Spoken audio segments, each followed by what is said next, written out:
Assalamualaikum warahmatullahi wabarakatuh. Perkenalkan, nama saya Siti Nurmaleni, NPM 17311030, kelas reguler A pagi pemasaran. Di sini saya untuk menyelesaikan tugas seminar pemasaran. Dosen pengampu Bapak Rizka Zulfikar, STP MM.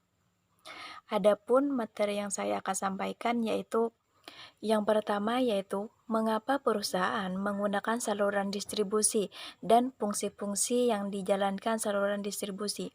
Kedua, bagaimana anggota saluran distribusi berinteraksi dan bagaimana mereka mengorganisasikan diri untuk menjalankan tugas saluran distribusi.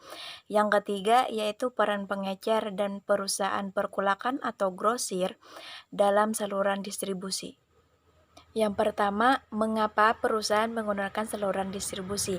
Karena saluran distribusi mempunyai peranan yang sangat penting dalam pemasaran agar memudahkan penyaluran barang menjadi lebih merata dan teratur kepada konsumen. Dengan tujuan, saluran distribusi tak lain adalah sebagai perantara dalam pemanfaatan hubungan, pengalaman, skala operasi, dan spesialisasi dalam menyebarluaskan produk sehingga mencapai sasaran konsumen secara efektif. Selanjutnya, fungsi-fungsi yang dijalankan saluran distribusi. Pertama, information, yaitu mengumpulkan informasi penting tentang komunikasi dan pesaing untuk merencanakan dan membantu pertukaran. Kedua, promotion, yaitu pengembangan dan penyebaran komunikasi persuasif tentang produk yang ditawarkan.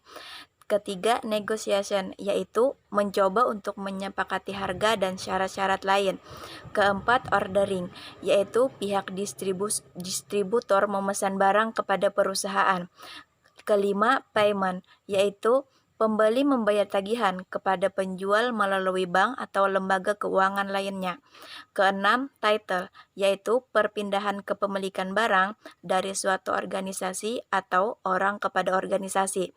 Ketujuh, physical possession, yaitu mengangkut dan menyimpan barang-barang dari bahan mentah hingga barang jadi dan akhirnya ke konsumen akhir.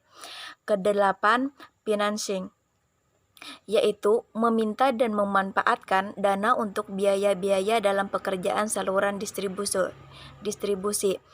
Kesembilan, risk taking, yaitu menanggung resiko sehubungan dengan pelaksanaan pekerjaan saluran distribusi. Kedua, yaitu bagaimana anggota saluran distribusi berinteraksi. Saluran distribusi bisa singkat, bisa juga panjang. Saluran distribusi bisa sesingkat interaksi langsung antara pelanggan dan perusahaan, atau bisa juga mencakup beberapa perantara seperti grosir, pengecer, distributor, dan yang lainnya. Itulah mengapa distribusi juga seringkali disebut-sebut sebagai perantara yang saling bersinergis untuk membuat produk tersedia hingga konsumen akhir. Yang selanjutnya, bagaimana mereka mengorganisasikan diri untuk menjalankan tugas saluran distribusi. Yang pertama, melakukan pengumpulan dan penyebaran informasi melalui riset pemasaran tentang potensi konsumen, pesaing, dan kekuatan lainnya dalam lingkungan pemasaran. Kedua, melakukan pengembangan dan penyebaran komunikasi mengenai penawaran barang atau jasa. Ketiga, melakukan komunikasi mengenai minat pembeli oleh anggota saluran distribusi. Keempat, melakukan usaha untuk mencapai persetujuan akhir mengenai harga dan hal-hal lainnya berhubungan dengan penawaran. Ketiga, peran pengecer dan perusahaan perkulakan atau grosir dalam saluran distribusi. Pertama, peran pengecer dalam saluran distribusi yaitu pengecer atau retailing meliputi semua kegiatan yang mencakup penjualan produk atau jasa secara langsung kepada konsumen akhir untuk penggunaan pribadi atau non-bisnis konsumen. Sedangkan pedagang grosir meliputi semua penjualan barang dan jasa kepada pihak yang membeli untuk menjual kembali, untuk dijual kembali atau pemakaian bisnis. Yang kedua, peran perusahaan perkulakan atau grosir dalam saluran distribusi.